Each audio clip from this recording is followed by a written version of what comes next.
5월 1일 근로자의 날을 앞두고 이날이 휴일인지 궁금해하시는 분들 많을 겁니다. 그래서 오늘은 근로자의 날이 뭔지 또 근로자 수당은 어떻게 되는지 자세히 알아볼까 하는데요. 이인철 참좋은경제연구소 소장 모셨습니다. 소장님 어서 오세요. 먼저 이제 근로자의 날 뭔지 좀 정확한 개념부터 알아봐야 될 것 같은데 이게 뭐 공휴일이다 아니다 뭐 다들 의견이 다르거든요. 이게 어떤 날인가요, 정확히? 5월 1일 날도 생방송 진행을 하시나요? 저희는 쉽니다. 네. 이 참 방송도 겉은 화려한데 굉장히 좀 3D 업종이다라는 생각이 드는 게 사실은 쉰다고 하더라도 그 이전에 그 프로그램을 먼저 제작을 한다든가 맞습니다. 아니면 네. 이제 현장에서 이제 촬영하거나 기술 감독님은 나오시거든요. 네. 그러다 보니까 근로자의 날 직장인들 얼마나 쉴까요? 10명 가운데 7명 정도가 쉽니다. 아, 그렇군요. 그러니까 3명 정도는 근무를 하고 있는 거죠. 네. 사실상 달력을 보게 되면 5월 1일 빨간색이 칠해져 있지 않습니다. 그래서 이 정상적으로 나가는 날인가라고 하는데 사실은 미국에서부터 시작이 됐습니다. 이제 메이데이, 레이버데이라고 해서 전 세계적으로 노동자의 권익과 복지를 향상하기 위해서 안정된 삶을 좀 도모해보자라고 해서 이제 제정된 날인데 우리나라도 5월 1일은 빨간 날이지만 쉬는 날로 표시가 돼 있지 않아서 이게 정말 내가 놀아도 되나라고 하실 텐데 결론부터 얘기하면 이날은 국경일에 관한 법률이나 관공서의 공휴일에 관한 규정에 정한 법정 공휴일은 아닙니다. 하지만 쉬는 날 맞습니다. 네. 유식한 말로 얘기하면 유급 휴무일입니다. 네. 이 사실 그래서 이제 근로자의 날 이 제정에 관한 법률에 따라서 5월 1일은 회사 측, 사용자 측은 반드시 유급 휴일로 근로자들한테 회사 직원들한테 하루를 보장해야 합니다. 그렇군요. 그런데 이 유급 휴무일로 이제 구분이 된다면은 쉬는 날이 맞긴 맞는 거잖아요. 맞습니다. 네. 제가 앞서서 누구는 쉬고 누구는 네. 안 쉰다라고 말씀을 드렸는데 다 쉬느냐, 다 쉬지 못한다는 거예요. 네. 사실은 이 다 쉬는 게 아니라 일부 직장인들은 쉬지만 이제 이 공공기관은 쉴 수가 없습니다. 사실 은행이나 증권사 그리고 이제 뭐 증권 유관기관들, 금융사들은 대부분 이제 휴장을 하는데요. 반면에 공무원들은 근로기준법에 적용받는 게 아니라 근로기준법이 상위법인 이 공무원들에 관한 국가공무원법을 우선 적용받다 보니까 사실 전국에 있는 모든 관공서, 주민센터는 평소처럼 문을 엽니다. 그리고 우체국하고 학교도 공공적 성격이 강하기 때문에 이 문을 정상 운영이 되고요.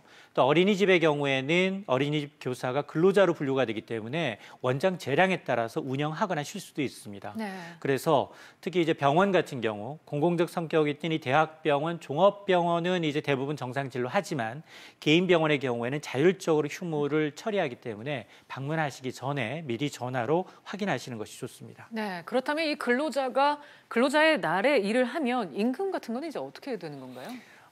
이 10명 가운데 이제 3명이 출근한다라고 하는데 과연 어느 정도 보상을 받느냐라는 이제 의문이 드실 텐데요. 일단 이제 월급제인지 그리고 이제 시급제인지에 따라 이제 약간 달라지는데요. 월급제의 경우에는 기본 임금의 1.5배를 받습니다. 그러니까 하루 일당을 계산해 보면 한 10만 원이다라고 생각이 된다면 15만 원을 이제 받아야지 네. 월급제의 경우는 되고 그러나 1급과 시급은 좀 다릅니다. 계산법이. 1급과 시급의 경우에는 이제 일을 하지 않아도 10만 원을 받기 때문에 2.5배, 그러니까 하루 수당이 10만 원이라면 25만 원까지 받으셔야 합니다. 네. 만약 이제 고용주 측에서 이를 어기고 추가 수당을 지급하지 않는다면 이거는 이제 불법이라는 얘기인가요? 그렇습니다. 지금 근로기준법상 근로자의 날에 근로를 하게 될 경우 휴일 수당을 반드시 지급하거나 네. 또 하나는 있습니다. 보상휴가제라는 게 있습니다. 보상휴가제를 실시할 수 있는데 이게 뭐냐면 이 연장 근로한 거에 대해서 이제 50%의 가산 수당을 지급하는 것만큼 다른 요일에 휴가일만큼 쉴 수 있는데 네. 그 휴가일 수도 1.5일을 쉴 수 있습니다. 이게 보상휴가일이고요. 이거 잘 모르시는 분들이 많아요. 네. 하루를 쉬는 게 아니라 1.5일을 쉴 수가 있고 또 하나 만약 이걸 두 개 다 어겼다. 보상도 안 해주고 보상휴가일도 안 줬다. 이럴 경우에는 고용주가 근로기준법 56조 109조에 의거해서 3년 이하의 징역이나 그리고 2천만 원 이하의 벌금에 처해질 수 있습니다. 네. 다만 다만 예외 조항이 있어요. 너무 작은 영세한 업체는 이게 좀 지키기가 힘들다. 네. 5인 이하의 이 작업장에 한해서는 추가 수당 0.5, 1.5는 지급하지 않을 수도 있습니다. 네.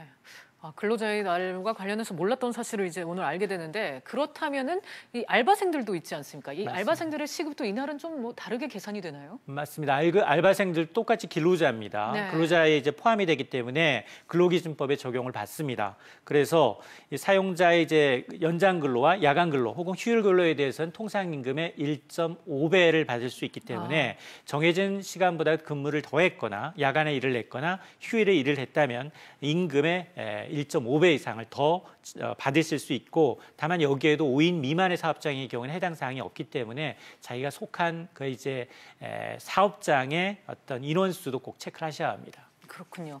마지막으로 하나 더 여쭤볼게요. 간혹 이제 근로자의 기준 자체를 이제 헷갈리는 분들도 계시는데 내가 근로자인지 아닌지 이건 어떻게 확인할 수 있을까요? 그렇습니다. 사실 근로기준법상 근로자라는 건 뭐 정규직이든 비정규직이든 일용직이든 사용 없이 뭐 육체를 사용하는 블루카드든 뭐 다 전부 대부분 임시직 노동자까지 포함을 하고 있는데, 그러나 이제 사업장에 근로하고는 근로를 제공함으로 해서 현실적으로 이제 고용돼서 임금을 받는, 임금을 목적으로 근로를 제공한 자는 모두 포함이 됩니다. 그런데 이제 단시간 근로자나 기간제 근로자의 경우에는 정규직과 똑같은 유급휴일제 혜택이 가능하고요. 다만 이제 일용직의 경우에는 일정 기간 반복적으로 근무 계약을 했을 경우에 한해서 적용이 되기 때문에 이거는 꼭 체크를 하셔야 합니다. 네, 오늘은 이인철 참 좋은 경제연구소 소장과 함께 다가오는 근로자의 날과 관련해서 자세히 알아봤습니다. 오늘 말씀 감사합니다.